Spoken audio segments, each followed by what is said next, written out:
I'm Yobi, and I'm here to talk to you about the short story I wrote entitled Play Your Cards Right. I'm going to start with the intro. As the darkness of night creeps in, we are ready to wreak havoc among the card dealers.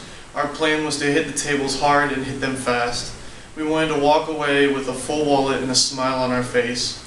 As Ray, Sean, Kyle, and myself got ready to go at my home, and we talked about what we will do with our money that we win. This night was going to be one for the record books.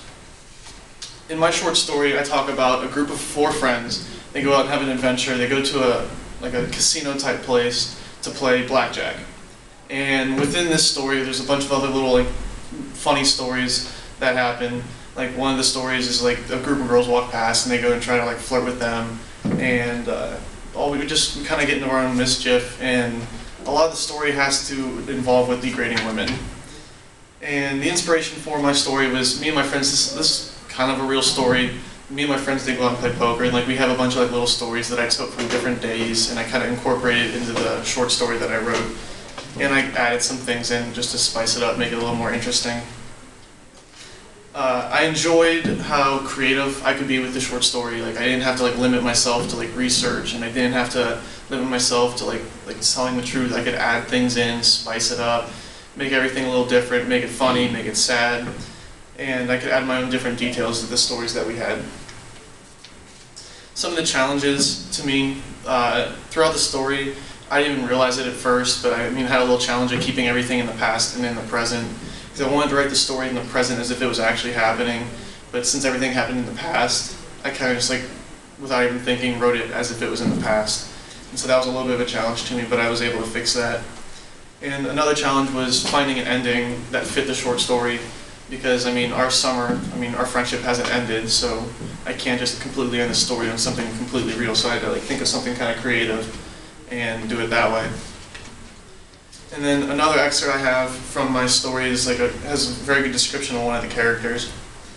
As you walk into the tent, the temperature rises 10 degrees. We look around to find an open table, but there's not a seat in sight. We can taste the cigar smoke as it lingers in the air.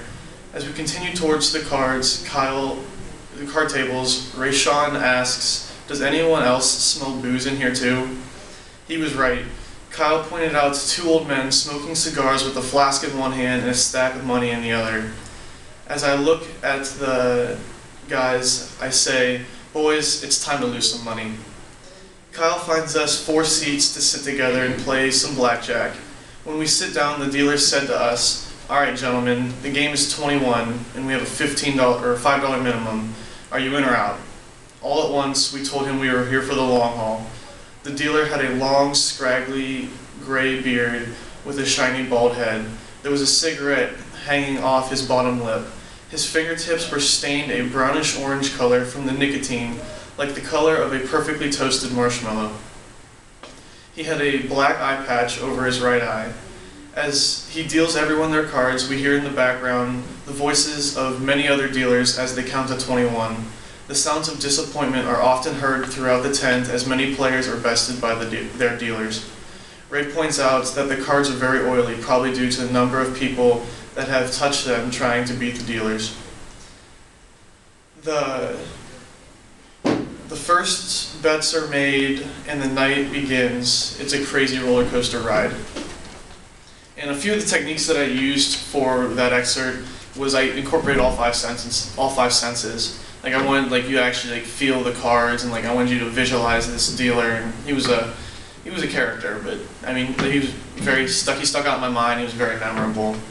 And another example I used was the original simile when I compared his fingertips to the roasted marshmallow, because in my mind, a perfectly roasted marshmallow has that golden brown color to it. So I kind of compared it to that. And throughout the story, I used a few more techniques. I introduced some characters, and as I introduced the 3 characters and myself, I tried to give them at least one characteristic that would stick out in everyone's mind. And another technique is I used slang. I didn't make it formal because me and my friends were not formal. So why would I go out and try to act formal? I used slang. And there's swear words, and I made it relatable to the reader. And in the ending, Adam, Long story short, Adam kind of gets the girl and degrades the women, and it's like exactly what's to be expected. But like my plans for like the new ending would be that he doesn't get the girl, and like for some reason that he's afraid to talk about, like we can't figure out, like he has a revelation, like all of a sudden like he respects women, and like something happens and it completely changes his opinion, and it's completely unexpected. No one's gonna see it coming, and that's like the big twist in the end. So if you want to actually read the story, you can come ask me. No big deal if you're really that interested. But other than that, is there any questions? All right, thank you very much.